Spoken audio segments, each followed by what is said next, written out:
행복하십시오라고 인사하겠습니다.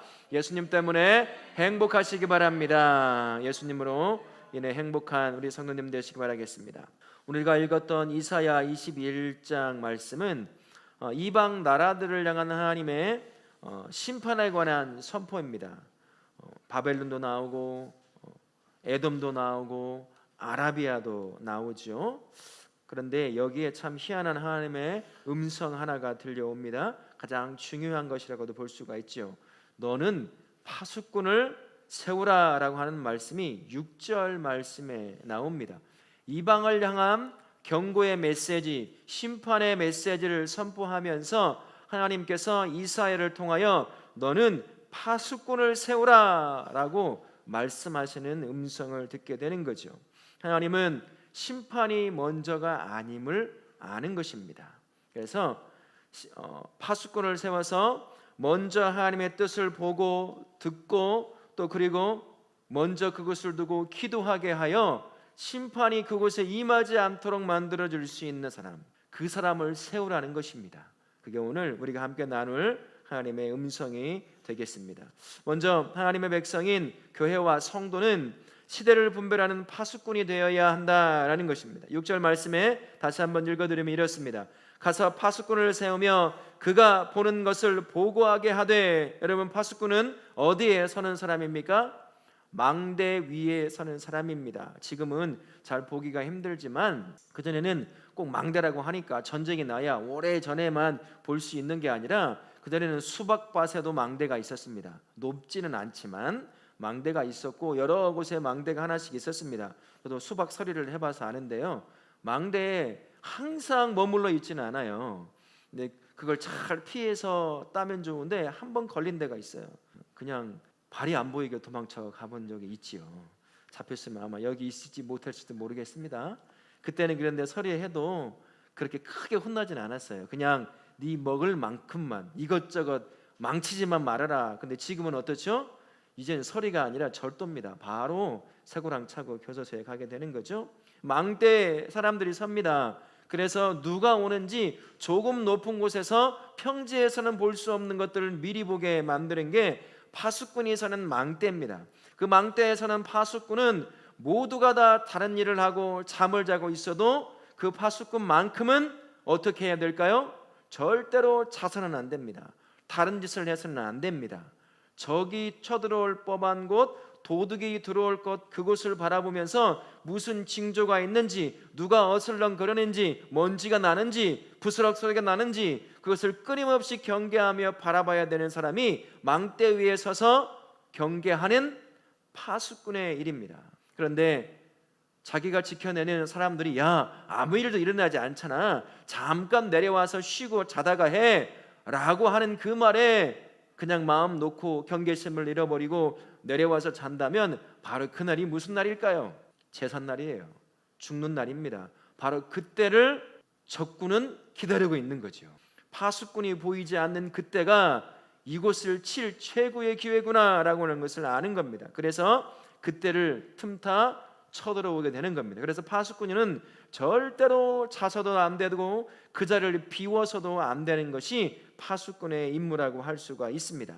조그만 위험만 봐도 그것을 바로 알려줘야 하는 거예요. 그래서 태세를 갖추게 하고 적군의 침입에 대세 방어할 수 있도록 만들 준비를 해줘야 하는 것이 바로 파수꾼입니다. 그런데 그 파수꾼이 잠을 자거나 자리를 떠나면 바로 그때가 그 성 안에 있는 모든 사람이 죽는 날이요, 모든 것이 불타 없어지는 그런 날이 되는 겁니다. 하나님께서 교회와 성도를 이 땅에 영적 파수꾼으로 그렇게 세워 놓으셨습니다. 세상은 이것저것 걱정을 합니다. 경제도 걱정하고 정치, 군사, 삶 다양한 것들 걱정하지만 교회와 성도는 그것보다도 하나님께서 이끌어 가시는 영적 세계를 경계심을 가지고 바라볼 수 있어야 합니다. 우리 삶의 가정도 무너지죠. 다음 세대가 점점 없어져 갑니다. 교회만 없어지는 것이 아니라 이 땅 전체가 지금 그래요. 물론 뉴스를 보니까 조금 올라갔다고 하더라고요, 전체. 그런데 오늘 또 전주에 관한 뉴스를 보니까 62만이 무너졌다. 매달 500명씩 빠져나간다. 좋지 않은 소식만 전주에 들려와요. 전주에는 젊은이들이 머물 수 있는 그런 것들이 별로 없다라는 거죠. 그런 것들이 걱정과 근심으로 다가오게 되는 것입니다. 하지만 교회라고 하는 것은 그런 겉으로 보여지는 그러한 현상들을 이면에 있는 사람의 눈으로는 바라보지 못하는, 알지 못하는 그 뒤에서 그 모든 것들을 이끌어가고 있는 영적 세계를 볼 수 있어야 한다는 겁니다. 그 뒤에 사람이 살만한 땅을 못 되게 만들고 다양한 걱정과 근심을 주며 사람들로 하여금 염려와 걱정과 근심 안에 살아가게 만드는 그런 현상을 만들어내는 것이 무엇이냐? 그저 정치적 문제냐? 사람들의 문제냐? 그것만이 아니라 그 뒤에 그렇게 만들어가는 악한 사단의 계략들을 경계심을 가지고 볼 수 있어야 하는 사람이 누구라는 거죠? 교회요, 성도라고 하는 사람입니다. 파수꾼인 그 사람이 그거를 제대로 보고 알려줄 수 있어야 한다는 거죠.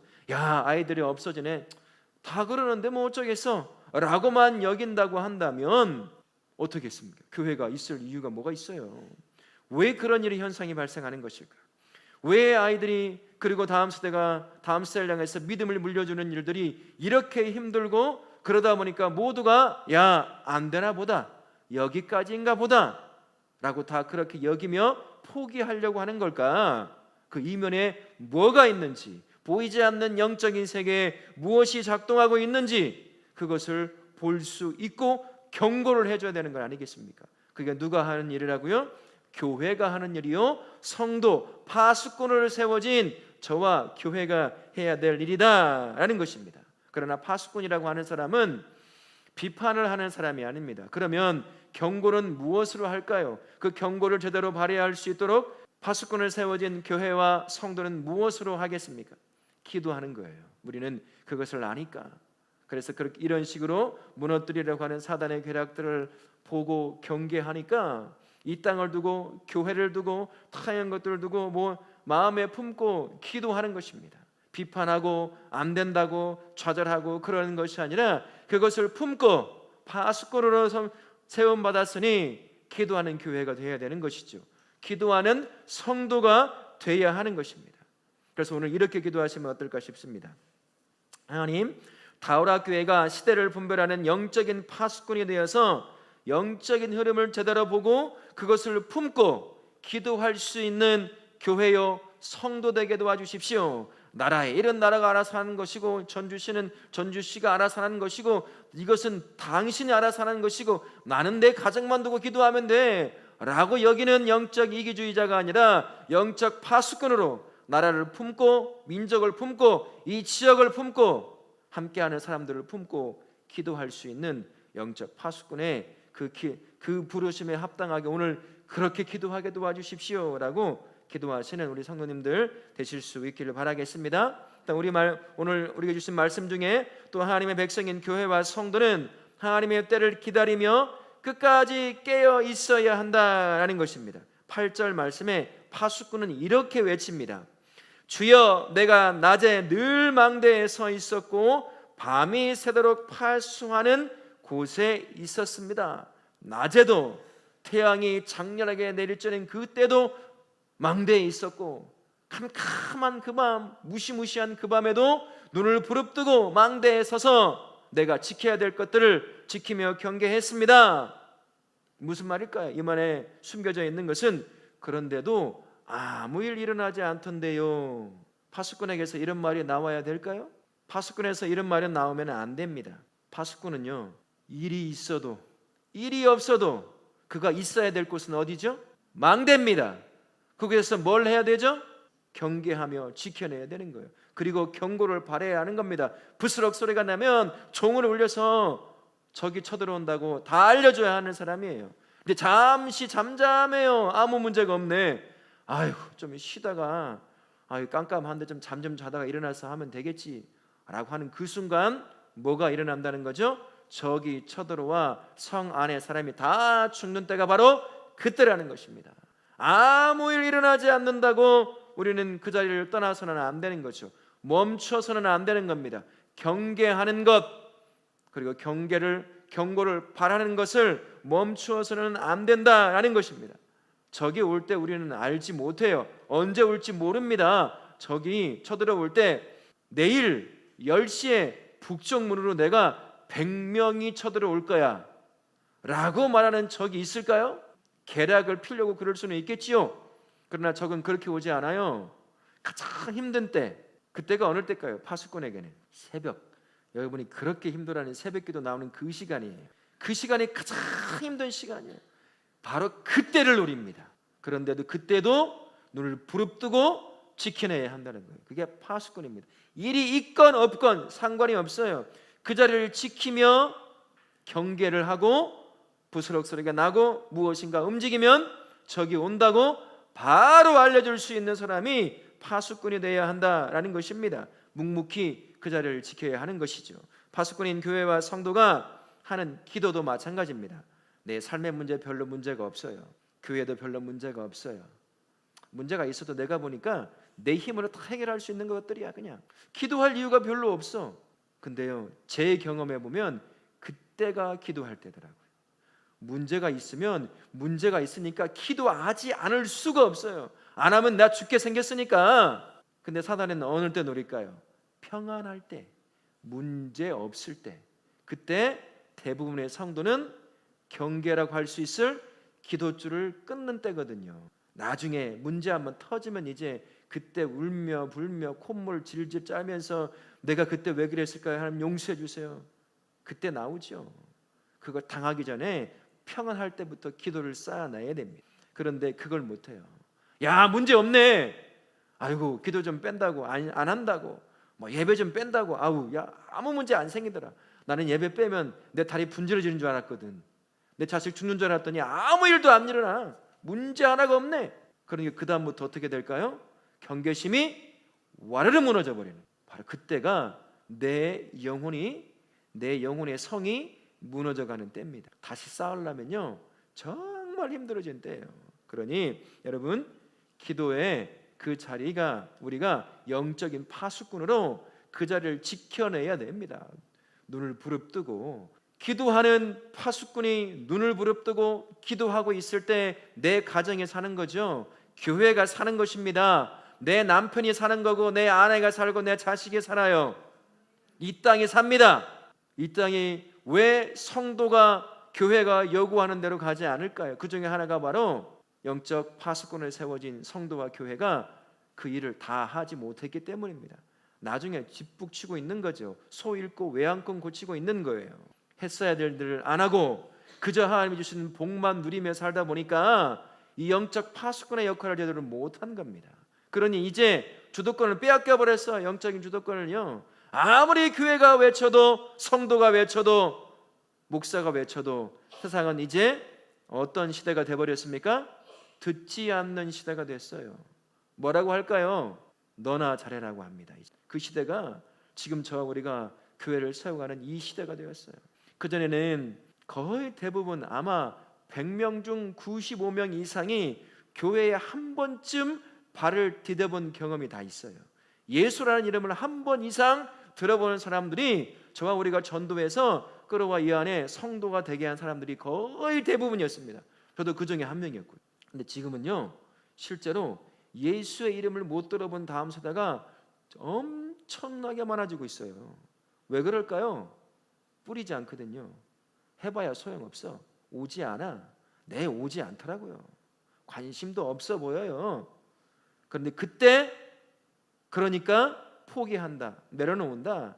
그러면 우리가 이젠 진짜로 서구의 교회가 문을 닫고 교회가 술집이 되고 나이트클럽이 되는 그날이 바로 코앞에 다가올 겁니다. 지금도 그러고 있어요, 여러분. 교회 짓고 빚을 못 갚아 이단에게 팔립니다. 이단 교회가 되기도 하죠. 스포츠 클럽이 되기도 해요. 돈 주고요, 교회를 매매하기도 합니다. 그런 일이 발생하고 있어요. 우리가 경계하지 않으면 그렇게 된다는 것입니다. 문제 생기지 않는다고 여러분, 영적 파수꾼으로서 그 파수꾼의 역할을 감당해야 될 기도의 줄을 멈추는 그 순간 여러분은 그 사명을 포기하는 것과 똑같다는 걸 여러분 기억하시기 바랍니다. 물론 무조건 새벽기도를 나와야 된다 그런 게 아니에요. 근데 사실 여러분 한번 생각해 보세요. 어느 때 기도하게 됩니까? 집에서 기도가 되던가요?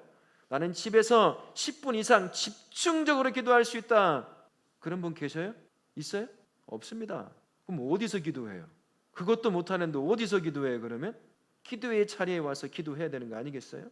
그런데 이것을 놓친다. 여러분 그러면 우리에게 주어진 사명 포기하는 것입니다. 우리는 영적 파수꾼이에요.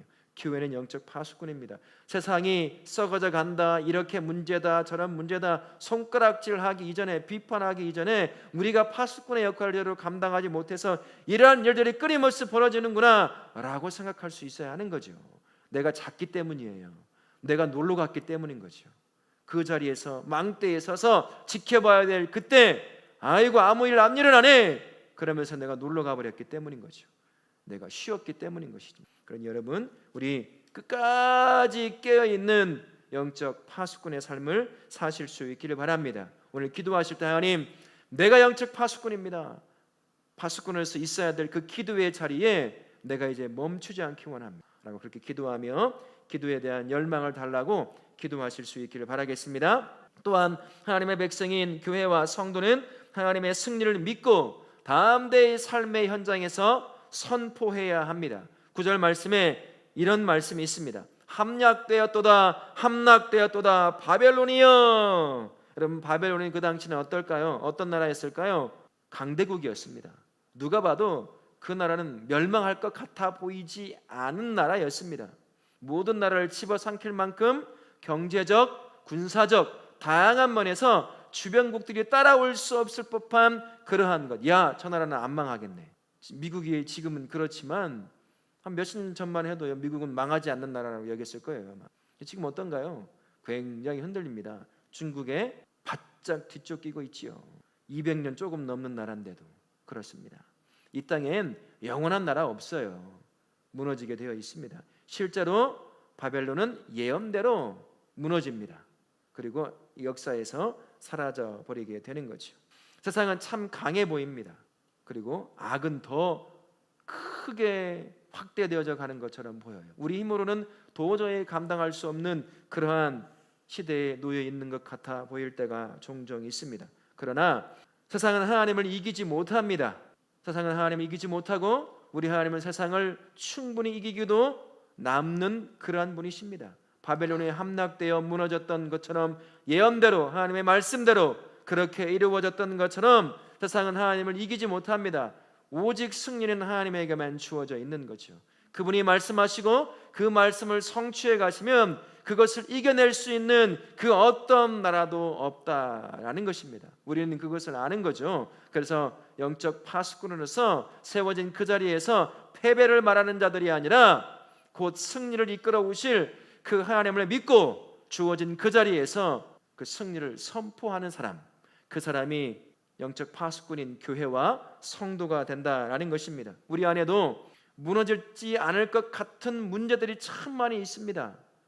여러분들이 가지고 있는 연약한 육체, 질병에 관한 문제들, 자녀에 관한 문제들, 물질의 끊임없는 압박, 여러 가지 문제들이 있습니다. 아무리 기도해도 열심히 노력해도 또다시 겪게 되는 그런 무너지지 않을 것 같은 철옹성과 같은 그런 삶의 문제들이 우리에게는 놓여져 있지요. 그런데 우리 하나님이 말씀하시면 그건 무너지게 되어 있습니다.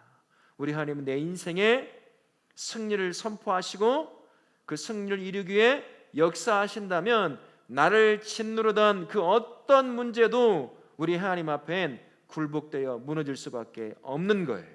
그러니 영적 파수꾼으로서 우리가 할 일이 무엇이겠습니까? 하나님의 승리를 기대하고 믿으며 우리 삶의 현장에 선포하는 거예요. 하나님의 승리하심을. 그러므로 말미암아 내 삶에서 이루어가신 하나님의 역사를 통해 하나님을 알지 못하는 자들에게 그 하나님을 보여주는 삶을 살게 되는 것, 그게 바로 영적 파수꾼을 부름받은 교회와 성도가 살아가야 될 삶의 문제인 줄로 믿습니다. 하나님은 우리로 기도하게 만드십니다. 기도라고 하는 시간은 어떤 시간일까요? 내가 요구하는 것을 얻는 시간이기보다는 문제가 주는 두려움보다도 더 크신 하나님을, 그리고 그 하나님의 약속을 바라보는 시간이 바로 기도의 시간입니다. 기도의 시간이 길어지고 깊어지고 더 넓어질수록 내가 무너뜨릴 수 없을 것 같은 삶의 문제는 점점점 작아지고 그 문제를 무너뜨릴 수 있는 하나님의 승리하심은 더 크게 보이는 겁니다. 그래서 기도하는 사람이 문제 앞에 무너지지 않는 것이요. 기도하지 않으니까 문제만 보여주는 거예요. 한숨만 나오고. 그런 여러분, 오늘 기도하실 때 하나님, 내 삶에 끊임없이 찾아오는 무너질 것 같지 않은 삶의 문제들, 나를 짓누르는 것, 도저히 내 삶에서 사라질 것 같지 않은 그런 문제들을 만날 때마다 그 문제를 충분히 이기고도 남는 승리하신 그 하나님을 믿고 그 삶의 문제 앞에 승리를 선포하는 자가 되기 원합니다 라고 그렇게 기도하시며 하나님 앞에 나아가실 수 있기를 바라겠습니다. 마지막으로 하나님의 백성인 교회와 성도는 하나님의 궁을 흘려보내는 중보자로 살아야 한다는 것입니다. 11절부터 17절은 징계에 관한 이야기인데요, 두마라고 하는 발음상 에돔인데 이렇게도 발음이 되나 봅니다. 두마와 아라비아에 대한 경계, 즉 하나님께서 패망할 것이다 라고 하는 그런 심판에 관한 이야기입니다. 그런데 우리가 하나님께서 하시는 이방을 향한 심판에 관한 이야기를 들으면 오해할 때가 종종 있습니다. 우리 하나님은 자신을 믿지 않는 이방의 모든 민족들을 심판하기를 원하신다, 심판을 기뻐하신다 라고 하는 그 오해를 가지고 있습니다. 구약 성경에 보면 이스라엘을 제외한 수많은 여러 이방의 민족들 하나님의 손에 무너져가는 것을 보게 되면 그런 것 같아 보이기도 합니다. 하지만 전혀 그렇지 않습니다. 그는 하나님을 완전히 오해한 것입니다. 우리 하나님은 심판을 기뻐하지 않습니다. 심판을 기뻐한다면 어떻게 할까요? 경고하지 않고 바로 그냥 멸망시켜버리면 됩니다. 그런데 우리 하나님이 어떻게 하시는 줄 아세요? 자신의 민족인 선택한 이스라엘 민족에게 했던 것과 똑같이 행하십니다. 지금 이사야의 입을 통해서 이스라엘 남유다를 향한 경고의 메시지를 바라는 것이 아니라 누구에게 경고의 메시지를 지금 바라고 있죠? 에돔과 아라비아라고 하는 하나님을 믿지 않는 이방의 민족들입니다. 우리 하나님은 그렇습니다. 끊임없이 먼저 하시는 일이 뭐냐면 경고하셔요. 그대로 가다가 너희들 멸망한다. 너희를 세운 것이 난데 나의 손에 의해서 너희는 다 멸망할 것이다 라고 끊임없이 반복해서 경고의 메시지를 바라십니다. 징계를 기뻐하시고 징계를 즐거워하시는 분이라고 한다면 경고할 필요가 없겠죠. 바로 그냥 죽여버리면 되니까요. 그런데 하나님은 한 번도 아니고 두 번도 아니고 돌이키는, 하나님께서 가지고 계시는 그 마지막 순간까지 계속해서 경고하십니다. 그래서 돌이키게 하시려고요. 왜 그럴까요? 사랑하시니까요. 그래서 결국에는 그 이방의 민족도 하나님 앞에 돌아오게 하여 구원받게 하시려고 하시는 그 하나님의 사랑의 마음이 있기 때문인 것입니다. 영적 파수꾼으로 세움받은 교회와 성도가 바로 그러한 역할을 하는 거예요. 구원하고자 하시는 하나님의 마음을 믿지 않는 자들을 향하여 끊임없이 그 긍휼하심의 마음을 흘려보내는 자가 되어야 합니다. 예수 안 믿는 자들 다 지옥 갈 자들, 그렇게 여기면 절대 안 된다는 것이에요. 저와 우리가 원래는 어떤 사람이었습니까? 하나님의 징계에 놓여 영원한 지옥으로 갈 이방인이었습니다. 우리도 구원과는 상관없는 존재였어요. 여러분 그거 잊어버리셨죠? 우리가 그런 사람이었거든요. 근데 우리가 구원을 얻었어요. 그런데 우리가 지금은 아직 예수 믿지 않는다고, 그들은 다 지옥 갈 자라고 그렇게 얘기할 수 있을까요? 못한다는 겁니다. 우리가 그 중보자 역할을 감당해야 되는 거예요. 영적 파수꾼으로서 그들이 그렇게 가다가는 영원한 지옥으로 간다는 걸 우리는 알잖아요. 그런 경고를 해줘야죠. 죄 가운데서 벗어나게 하고 결국은 하나님을 발견하게 하고 주님 앞에 돌아오게 만들어주는 사람, 그 사람이 영적 파수꾼인 저와 우리 아닙니까? 네, 참 힘들죠. 징하게 말도 안 듣죠. 예배 한번 하자고도 안 따라오죠. 너나 가라고 그러죠. 그런데 어떻게 하겠습니까? 포기해야 될까요? 물론 결국엔 그가 선택하게 되어 있어요. 그렇게 우리 영적 파수꾼으로서 끊임없이 경고의 메시지를 바라고 그에게 하나님의 마음, 긍휼하심의 마음을 전했는데도 불구하고 그가 그걸 붙잡지 않는다면 어쩔 수 없습니다. 근데 그건 우리의 소관이 아니에요. 우리는 뭘 해야 되는 거죠? 끝까지 내가 해야 될 만큼, 하나님이 하라고 하신 만큼 해야 될 일은 뭐겠습니까? 그들 향해 하나님의 긍휼하심의 마음을 끊임없이 하나님이 그만하라고 하실 때까지 흘려보내는 일들을 해야 되는 거예요. 포기함 없이. 그게 우리가 감당해야 될 영적 파수꾼으로서 감당해야 할 중보자의 역할이라고 하는 것입니다. 오늘 여러분 기도하실 때 내가 그러고 있는지 아니면 포기해버렸는지 곰곰이 기도하시면서 생각해 보십시오. 나는 지금 뭐 하고 있는지, 예수 믿지 않고 예수 앞에 나오지 않는 내 가족을 향하여, 내 친구를 향하여, 내 직장 동료를 향하여 나는 뭘 하고 있는지, 영적인 중보자로서의 삶을 살고 있는지 한번 점검해 보시길 바라고, 오늘 기도하시면서 하나님, 영적인 파수꾼으로서 아직 주님 앞에 나오지 않은 나의 가족들을 향해서 나는 지금 끊임없이 경고의 메시지를 바라고 있습니까? 그리고 그에게 하나님의 구원하고자 하는 긍휼의 마음을 전달해 주고 있습니까? 아니면 언젠간 오겠지 막연한 기대를 가지고 그냥 그렇게 살아가고 있는지 기도하며 하나님께서 주시는 깨달음 가운데 놓쳐버렸던 나의 중보자의 삶을 회복하시는 그런 복된 기도의 시간 되실 수 있기를 바랍니다. 오늘 말씀은 교회와 성도가 가진 사명인 파수꾼의 사명을 품고 세상을 향하여 끊임없이 경계하고 또 복음의 메시지를 바라라고 하는 그런 하나님의 말씀을 듣습니다. 깨어 기도하라고 하는 말씀이에요. 무엇으로 우리가 영적 파수꾼으로 경고할 수 있겠습니까? 기도하라는 것이죠. 기도라고 하는, 기도의 자리라고 하는 망대를 떠나지 말라라고 말씀하십니다. 그리고 세상을 향해서 하나님의 승리를 선포함으로 말미암아 그들이 하나님의 역사를 경험하게 만들어 주라는 거죠. 그 중간에 우리는 중보자로 세워져 있다는 겁니다. 그 역할을 잘 감당해야 하는 겁니다. 내가 해야 될 때까지. 그 하나님께서 멈추라고 할 때가 있어요. 그때가 어느 때인지 우리는 모릅니다. 결국은 그 누군가는 자기가 선택해야 될 문제니까 말이죠. 그러나 우리는 그때까지 영적인 파수꾼으로서 끊임없이 중보자의 역할을 감당함으로 그들에게 하나님의 긍휼하심의 마음을 끊임없이 흘려보내줘야 되는 그 사명을 다하실 수 있기를 바랍니다. 그러할 때 나의 자녀가 살죠. 내 가정이 살아납니다. 내 아내가 살아나고 내 남편이 살아납니다.